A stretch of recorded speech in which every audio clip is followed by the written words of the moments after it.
Lemke here with True Gamer Goggles. We're at the Catalyst Game Labs booth, Gen Con 50. Master of Orion Conquest, one of their new games. It's actually pretty cool. I saw it at Origins. And I'm with Jason, who's hinting to the fantasy version of Shadowrun. Or for Dungeons and Dragons, because that's what they wanted us to be. I follow orders. He's really a rogue, so he's being pretty sneaky. It's really Shadowrun. He's a double agent. Absolutely. That's right. It's all about the run. And that's what we're going to talk about. Shadowrun. Yay! Which looks like it's doing very well. John said you guys sold out of the anthology. Sprawl, I want to say Sprawl Gators, but I know that's Stories. Sprawl Stories, yeah. I didn't see if it quite sold out, but it's been doing really well. I know we opened our last box of it, and I've just been away from the booth for a little bit doing other discussions and things, so I didn't get to check on it, but it's low, and we have authors coming to sign in about 20 minutes or so that might help get rid of some more. Yes, it probably will. What about the Trog? How's that doing? Trog's doing very well.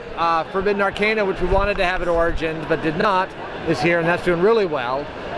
We had all our limited editions of that are gone, and regular editions are selling well.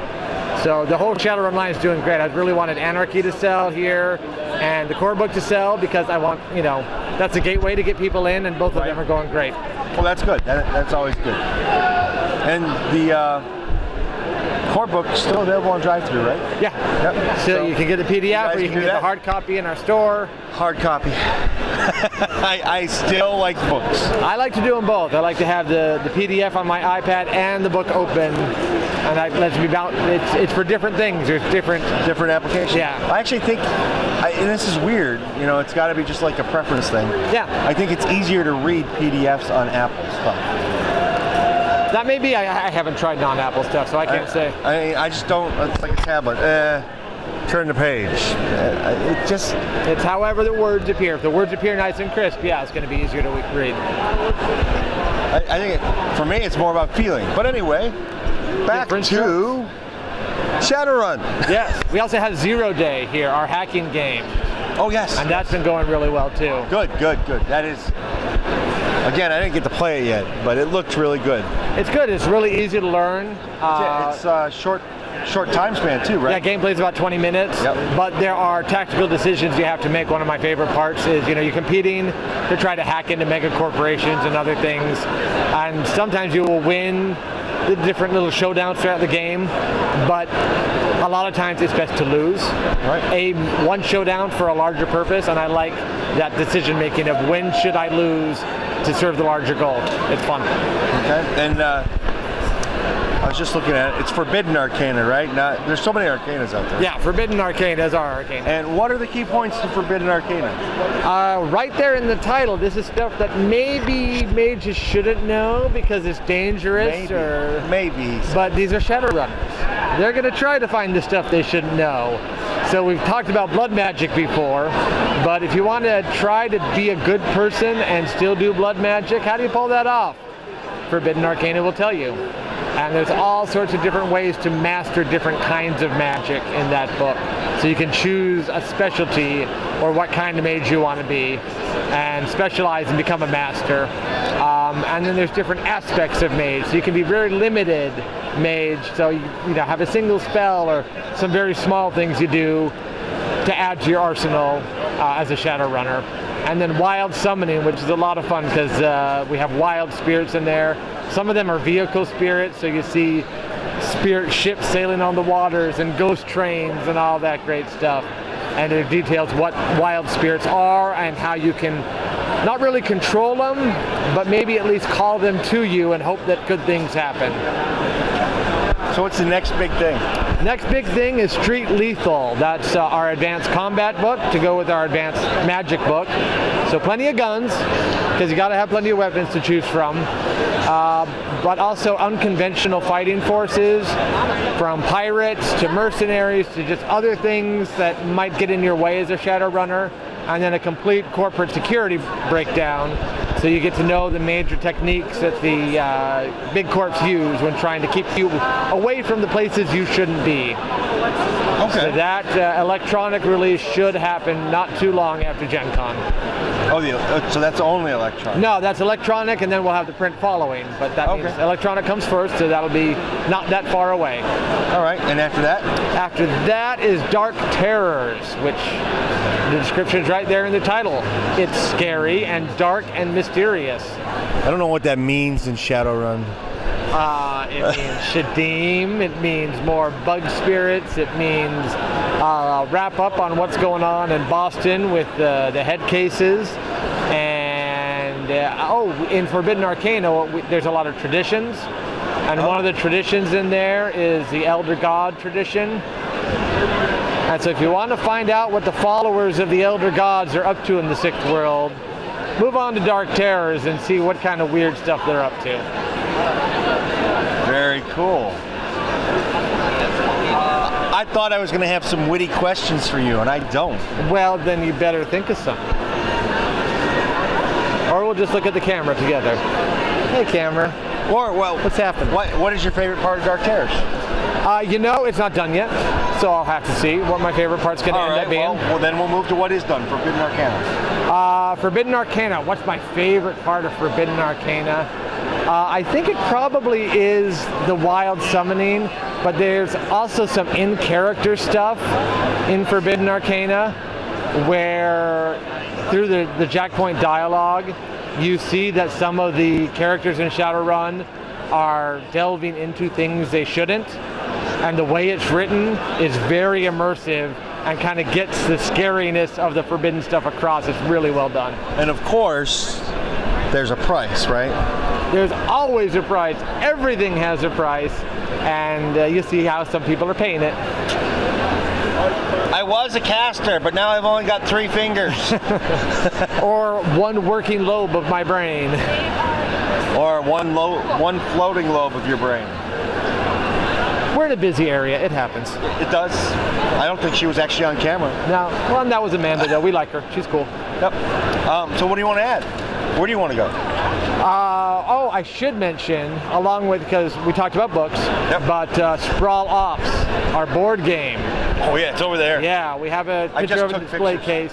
We've been working on it for a while. We've been trying to do board games for a long time, and we've kind of had fits and starts and gone in different directions, but we found the direction we want to do of a game where you play Mr. Johnson, recruiting Shadowrunners, sending them out on missions, getting them gear, getting them skill improvements, and this game is working as we wanted it to, and we've got the whole graphical treatment on display, and it's so pretty. There needs to be a Mr. Johnson song. It should be a Mr. Johnson song, and it should be sung by someone who is not me. Or me. Yeah, no singing. That's not going to help us. But we'll try to come up with one and then have someone good singing. It should be like, oh, Mr. Johnson, send me a run. See, like an old I heard jingle. some musical tones in your voice there. I think you're the one to sing it. No. I might write it and let my wife sing it. Okay. But then it won't sound like Mr. Johnson. But we can make it really demonic. All right. Like, what is it? Audacity. Get an extra echo in there and some reverb. Yeah. We'll work on that between cons here. Yeah. Maybe that'll be my first writing gig. Writing credit and music credit, all in one. Voice, that'd be a voice credit. I'm not singing. You want your fans to stay your fans. Well, I'm not saying I'm going to publish it. You put it out there, then we'll see what happens. All right, that's fair. Goes platinum. Then I'll publish it. I'll jump in on the back end. That's right. Platinum record by Matt Lemke. I would have to have some witty Shadowrun name, though. Yeah, let's see. Hey, I can't come up with one right now. Again, I shouldn't be trying to create on day 3 of Gen Con. Nobody should. No, just survive, then I'll create later. And I am trying to create on day 3 of Gen Con. So, anyway. So, all right. Back on track. Sprawl Ops. When is the first time you're gonna, is it you're not demoing it here at all? No, not demoing it here. So that'll be PAX Unplugged, maybe? Maybe it should go to print before the end of the year is what we're looking at, because we do have it pretty far along. And you guys are going to PAX Unplugged, right? I haven't heard. I need to talk to the people who know that sort of stuff. Okay. So I don't know for sure. So the next one is probably Origins.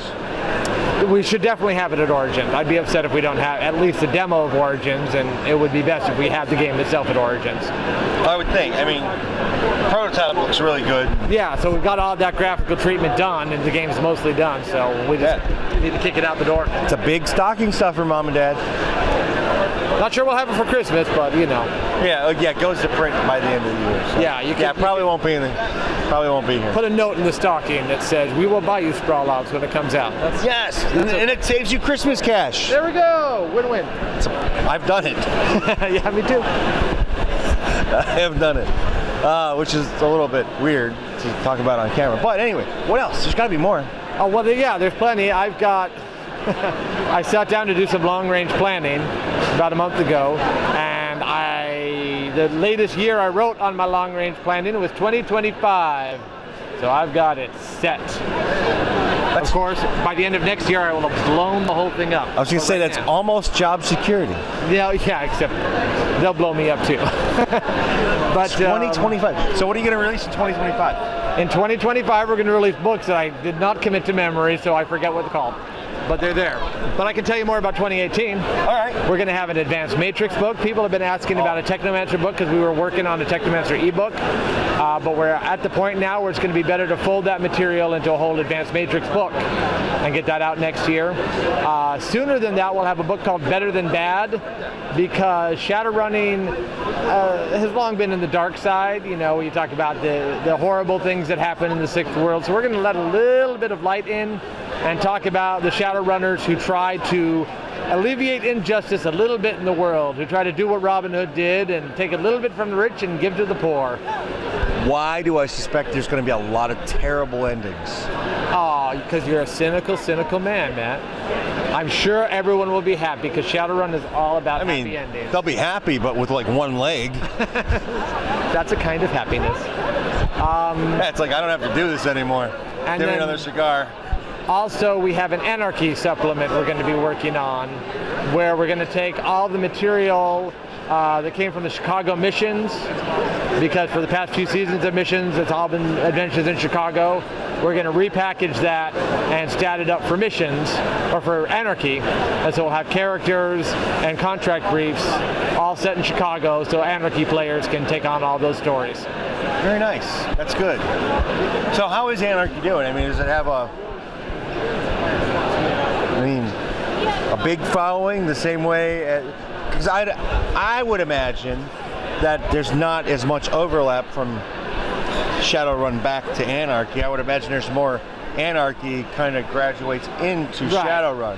Well, so it's doing what we wanted it to do, where if you look at kind of two main targets for Anarchy, it's one, players who played Shadowrun in the past but don't have the time to commit to that full preparation and big gaming, but want something that's a little easier to jump into, and Anarchy gives them that. So we see a lot of players jumping back in with Anarchy, but also, like you're saying, kind of that first time, if you want to get that taste of Shadowrun, then Anarchy is great. If you haven't played it before, you can get in, get a feel for it. Maybe you'll stay in Anarchy and that'll be the way you play Shadowrun. Maybe you'll decide to move up to the more detailed SR5, whichever, but we're seeing that happen. People either use it and that's their stopping point, or some people go on to SR5. And clearly it's doing what you want it to because you're adding to it. Exactly, and that's what I've heard from management, is they've told me we need a supplement, and when they tell me that, that's because the main game's doing well. All right. What else? Anything?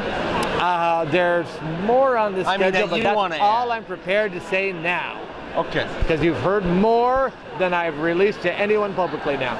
Yes. You heard it here first. So by the end of the week after Gen Con, which is when you'll see this, you'll be able to see this. Wow, I must be tired. I don't know why. It's been a good year. Bye, guys. Have a good one. Thank you. Thanks. Oh, it's fun.